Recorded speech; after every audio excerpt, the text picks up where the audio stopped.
Good morning, it's Nicholas of Gandora Gaming. I'm tired as hell, but I have come up with probably one of the coolest and strongest decks of OP06, that being Blue Dolphy. Now, Blue Dolphy is a very slept on leader. He is really not going to be looked at by the meta competitors until OP07, rightfully so, because he's going to get some really amazing new cards in the form of the 4-cost Jinbei and the 4-cost 2K Law. Those cards are absolutely insane for the deck. There's also other cards as well, and you're just going to boost Blue Dolphy into the meta capability. At least I hope so. And the OCG, no one's really trying it out. They're all trying out the new leaders, and no one's really looked at Blue Dolphy, which kind of hurts me because Blue Dolphy got some of the best support it ever had, and no one's playing it in the OCG, which is probably for the best because I just gotta show them how broken it is. But until then, this is what we have for OP06. And I'm not gonna lie, we got some really solid cards that I don't know if they fixed the deck, but they make it better going second, so I appreciate it. So first things first, let's talk about the big guys. We are playing Sanji. Sanji is going to be played in almost every blue deck going forward, from Ivankov to Crocodile. Sanji is an absolute must for blue. The simple fact that you just on play reveal the top card of your deck and then play it if it's a 9 or less cost is absolutely insane. And this card pairs really well with, of course, Draco Mihawk. Draco Mihawk is one of our best cards. He bottom decks a 7 or less, which is really good because we can bottom deck Inels, 7-drop Linlins. There's a lot of very powerful cards. Borsalinos. It bottom decks a lot of really strong cards. So the fact that we can just go 9 turn, summon a Sanji, then summon out Draco Mihawk is absolutely crazy and really powerful.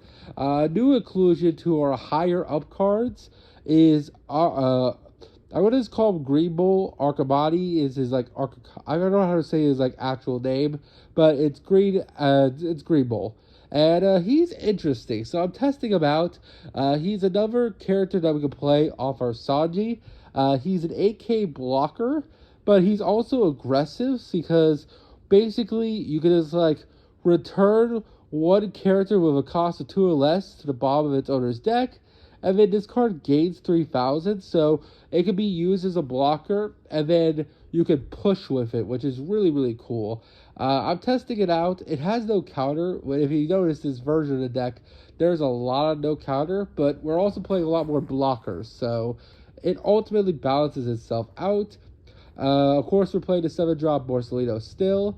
I think 3-3-3-3 for our big guys is just the perfect ratio. I think we're playing 3 Red Rocks because that's also the perfect ratio. You can bump it up to 4 if you're like really needing it to get rid of like 10-drop big mobs and things like that. But ultimately, you don't want to brick on them, so I think 3-3-3-3-3 is perfect because it doesn't have counter, so you don't want to have your opening hand be like 3 Red Rocks, and then you just can't play the game. So honestly, I think 3 is the perfect ratio.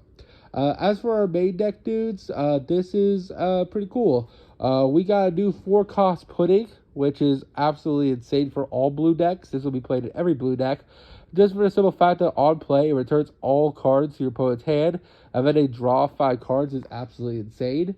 So basically, against decks like Whitebeard, all yellow decks in general, like Enel and Kataguri, but even Sakazuki, if that was still legal. Basically, any deck that's like, oh, I have 20 cards in hand, good luck killing me. You just be like, summon this thing on 4 costs, and then rip their entire hand away. Now they have to come up with a new strategy because not only did you rip their hand away, so they had planned turns, but also they lose cards. This card can hand rip like 4 to 5 cards, which is absolutely insane, and just a really good one, especially if you already hit them in life or they just search the previous turn, and then you just play this and you just ruin their entire day. Another new inclusion is Duval. Duval is actually really good, and he's one of the reasons why this deck can go second now. Duval is a 2K that looks at the top 3 cards of your deck and then places them on the top or bottom in any order. The reason why that's really good is because he's a blocker that looks at the top cards, basically just like Dolphy, and he's a low-cost character. So unlike the 5-cost lovely X-Drake, he's a lower cost character, thus he's easier to play and to keep doing your normal plays, which is really, really good. And I really like Duval in this deck. I feel like you could easily switch him out for X Drake because he's a bigger blocker, so he's hard to get removed. But Duval also just does really well. So it's up to you, Duval or X Drake here.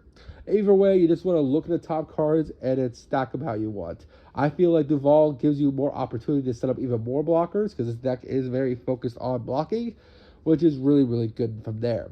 Next, let's actually talk about the characters. So I actually had to shrink the 7 Warlords cards just because, yes, they're good, but until OP07, we're still stuck with cards all the way back from OP01 and 2, meaning we're kind of outdated. The 7 Warlords of the Sea are decent cards, but by the time we get to set 6, they're basically outdated. Like, Bartholomew Kuma is just a 4K blocker. Like, we're not playing any of the Pacifista cards, so his other effect does not do anything for us. He's just a 4K blocker. Same thing with Boa. Boa does allow us to draw one on attack or on block, so she's really good in that respect, but you have 5 or less cards in hand, and she's very easy to be removed, so she's just another blocker. Gecko Moria is just a vanilla 6K. And then we are playing the promo Jinbei just because I have access to it because it's a simulator. I would take out the Jinbeis because it's a promo and they're still kind of expensive, at least until May. I would probably be playing either the other Boa or the other Gecko Moria that has double attack. Both those options are pretty interesting or pretty good. And yeah, that's basically it. Our only 1-2K is still X Drake because, not X Drake, Mihawk, because he's the only 2K the deck has until OP07. And yeah, I've been having really fun with this list. I'm still testing out the kinks. There's definitely some issues still, but ultimately this is the list I come up with and I really enjoy. So I hope you all enjoy. Like and subscribe and tell me what you think in the comments. See you all next one. Bye-bye.